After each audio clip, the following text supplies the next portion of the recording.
एसटीची भाडेवाढ 24 ऑगस्टच्या मध्यरात्रीपासून लागू झाली आहे। प्रवाशांना तब्बल 25 ते 100 रुपये अधिक मोजावी लागणार आहेत। एसटी बसची दरवाढ 24 ऑगस्टच्या मध्यरात्री लागू करण्यात आली आहे। 14.90% इतकी म्हणजे जवळपास 15% ही दरवाढ करण्यात आली आहे। त्यामुळे लांब पल्ल्याच्या प्रवाशांना त्याचा ताण पडणार आहे। प्रवाशांना जुन्या दरामध्ये तब्बल 25 ते 100 रुपये अधिकचे मोजावे लागणार आहेत आणि त्यामुळे बसमध्ये प्रवास सर्वसामान्यांनी मात्र रोष व्यक्त केलेला आहे।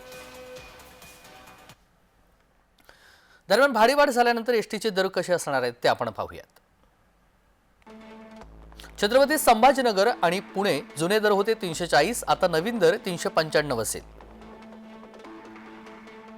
छत्रपती संभाजीनगर अहिल्यानगर जुने दर 165, नवीन दर 190।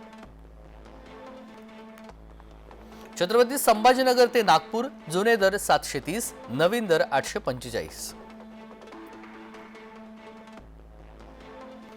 संभाजीनगर ते जालना जुने दर 90, नवीन दर 105।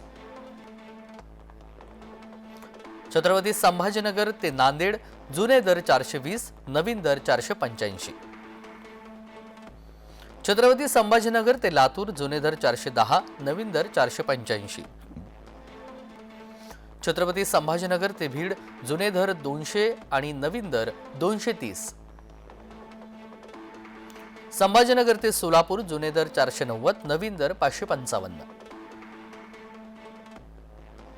संभाजीनगर ते कोल्हापूर जुने दर 925, आत्ता मात्र 1066।